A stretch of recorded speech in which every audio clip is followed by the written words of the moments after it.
1958 में कांगो के जंगलों से एक नया खतरा सामने आया। वैज्ञानिक लैब में रखे बंदरों में चेचक जैसी बीमारी के फैलाव की जांच कर रहे थे। तभी उन्हें एक नया वायरस मिला। इस वायरस को, क्योंकि ये बंदरों में मिला था, पहले मंकी पॉक्स नाम दिया गया, जो आगे चलकर पूरी दुनिया में एमपीऑक्स के नाम से जाना गया। इस खोज ने इस जटिल और कभी कभी जानलेवा बीमारी को समझने की शुरुआत की। बंदरों में एमपीऑक्स की शुरुआती खोज कई वजहों से महत्वपूर्ण थी। पहला, इसने जूनोटिक बीमारियों यानी जानवरों से इंसानों में फैलने वाली बीमारियों की आशंका को उजागर किया। दूसरा, इसने चेचक से मिलते जुलते वायरस से इंसानी आबादी की नजदीकी और खतरे की घंटी बजाई, क्योंकि चेचक को तो कुछ साल पहले ही खत्म घोषित किया गया था। इस खोज ने हमें याद दिलाया कि सूक्ष्म जीवों की दुनिया में कई राज छुपे हैं और नए वायरस कभी भी सामने आ सकते हैं। एमपॉक्स ऑर्थोपॉक्स वायरस परिवार का सदस्य है। ये वायरस का ऐसा परिवार है जो जानवरों और इंसानों दोनों को संक्रमित करने के लिए जाना जाता है। इसी परिवार में वेरियोला वायरस भी आता है, जो चेचक के लिए जिम्मेदार है, एक ऐसी बीमारी जिसने सदियों तक इंसानों को परेशान किया। एमपीऑक्स और चेचक के बीच आनुवांशिक समानताएं चौंकाने वाली हैं, जो एक साझा पूर्वज और सामान्य विकासवादी इतिहास का सुझाव देती हैं। इन समानताओं के बावजूद दोनों वायरस के बीच महत्वपूर्ण अंतर हैं।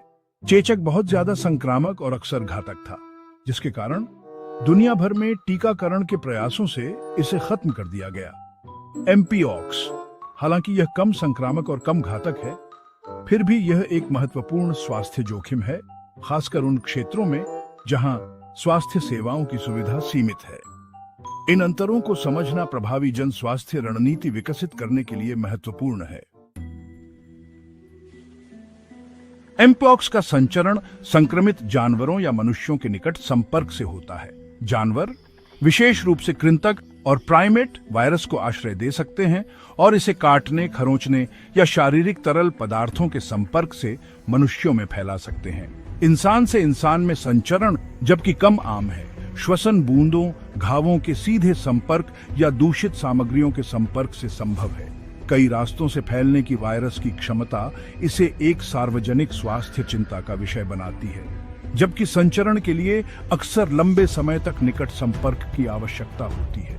प्रसार के विभिन्न तरीकों को समझना प्रभावी रोकथाम उपायों को लागू करने के लिए महत्वपूर्ण है। इसमें जानवरों की सुरक्षित हैंडलिंग को बढ़ावा देना, अच्छी स्वच्छता का अभ्यास करना और संक्रमित व्यक्तियों को अलग करना शामिल है।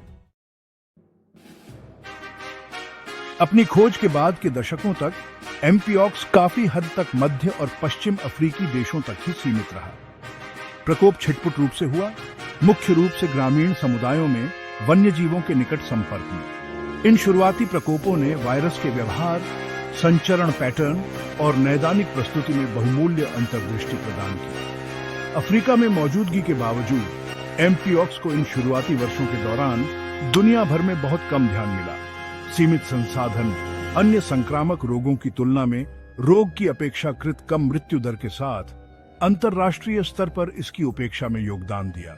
हालांकि 2022 के प्रकोप ने इस धारणा को नाटकीय रूप से बदल दिया, एमपीऑक्स को वैश्विक सुर्खियों में ला दिया।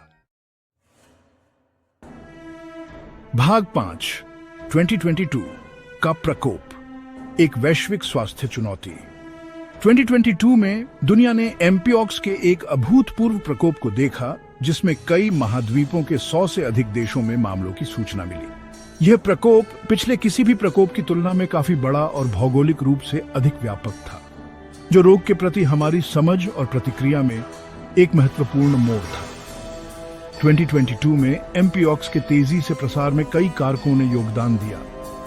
बढ़ी हुई अंतर्राष्ट्रीय यात्रा, मानव व्यवहार और पारिस्थितिक कारकों में बदलाव के साथ संभावित रूप से एक भूमिका निभाई। प्रकोप ने हमारी दुनिया की परस्पर बर्बंडनहाइट और उस गति पर प्रकाश डाला जिस पर संक्रामक रोग सीमाओं को पार कर सकते हैं।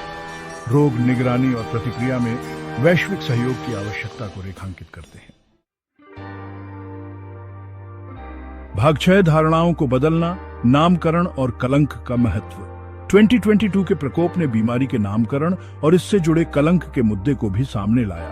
मूल नाम मंकीपॉक्स की भ्रामक और कलंककारी होने के लिए आलोचना की गई, क्योंकि इसका तात्पर्य था कि बंदर वायरस का प्राथमिक स्रोत थे। बढ़ती चिंताओं के जवाब में विश्व स्वास्थ्य संगठन या WHO ने आधिकारिक तौर पर नवंबर 2022 में मंकीपॉक्स का नाम बदलकर एमपीऑक्स कर दिया। इस फैसले का उद्देश्य कलंक को कम करना, सटीकता को बढ़ावा देना और बीमारी पर चर्चा करने के लिए अधिक तटस्थ और वैज्ञानिक रूप से सही दृष्टिकोण को प्रोत्साहित करना था।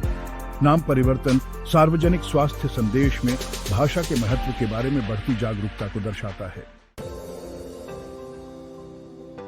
भाग 7, वैश्विक प्रतिक्रिया, प्रसार को रोकना और भविष्य की तैयारी। 2022 एमपीऑक्स के प्रकोप ने तेजी से और समन्वित वैश्विक प्रतिक्रिया शुरू की। स्वास्थ्य संगठन, शोधकर्ता और सरकारें वायरस के प्रसार को रोकने, परीक्षण क्षमता बढ़ाने और बीमारी के बारे में जन जागरूकता बढ़ाने के लिए जुट गई। कई देशों में टीकाकरण अभियान चलाए गए, उच्च जोखिम वाले समूहों को लक्षित किया गया और मौजूदा चेचक के टीकों का उपयोग किया गया जो एमपीऑक्स के खिलाफ क्रॉस प्रोटेक्शन प्रदान करते हैं। प्रतिक्रिया ने उभरते संक्रामक रोग खतरों को दूर करने में वैश्विक सहयोग, वैज्ञानिक नवाचार और सार्वजनिक स्वास्थ्य तैयारियों के महत्व पर प्रकाश डाला। भाग 8, एमपीऑक्स के साथ जीना, उपचार, रोकथाम और दीर्घकालिक प्रभाव। जबकि एमपीऑक्स के लिए कोई विशिष्ट उपचार नहीं है, सहायक देखभाल और एंटीवायरल दवाएं लक्षणों को प्रबंधित करने और बीमारी की गंभीरता को कम करने में मदद कर सकती हैं। रोकथाम रणनीतियां जानवरों की सुरक्षित हैंडलिंग के माध्यम से पशु से मानव संचरण को कम करने और अच्छी स्वच्छता प्रथाओं को बढ़ावा देने पर ध्यान केंद्रित करती हैं। एमपीऑक्स के दीर्घकालिक स्वास्थ्य प्रभावों का अभी भी अध्ययन किया जा रहा है। जबकि ज्यादातर लोग पूरी तरह से ठीक हो जाते हैं, कुछ व्यक्तियों को त्वचा पर घाव, दृष्टि समस्याओं या माध्यमिक संक्रमण जैसी जटिलताएं हो सकती हैं। बीमारी से प्रभावित लोगों को व्यापक देखभाल और सहायता प्रदान करने के लिए इन दीर्घकालिक परिणामों का समाधान करना महत्वपूर्ण है। भाग 9, एमपीऑक्स का भविष्य, अनुसंधान, निगरानी और वैश्विक सहयोग। 2022 के एमपीऑक्स के प्रकोप ने संक्रामक रोगों का मुकाबला करने में चल रहे शोध, मजबूत निगरानी प्रणालियों और वैश्विक सहयोग के महत्व को रेखांकित किया। वायरस के संचरण की गतिशीलता को बेहतर ढंग से समझने, अधिक प्रभावी टीके और उपचार विकसित करने और भविष्य के प्रकोपों की भविष्यवाणी करने के लिए और अधिक शोध की आवश्यकता है। स्थानिक क्षेत्रों में निगरानी प्रणालियों को मजबूत करना और वैश्विक संचार और डेटा साझाकरण में सुधार भविष्य के प्रकोपों का जल्द पता लगाने और तेजी से प्रतिक्रिया के लिए महत्वपूर्ण है। एमपीऑक्स का अनुभव वैश्विक स्वास्थ्य की अंतर संबंध और साझा स्वास्थ्य चुनौतियों का समाधान करने के लिए सहयोगात्मक प्रयासों की आवश्यकता का एक मूल्यवान सबक है। भाग 10, निष्कर्ष, सबक सीखा और आगे का रास्ता। एक प्रयोगशाला में अपनी खोज से लेकर एक वैश्विक स्वास्थ्य चिंता के रूप में उभरने तक, एमपीऑक्स की यात्रा संक्रामक रोग नियंत्रण और रोकथाम में बहुमूल्य सबक प्रदान करती है।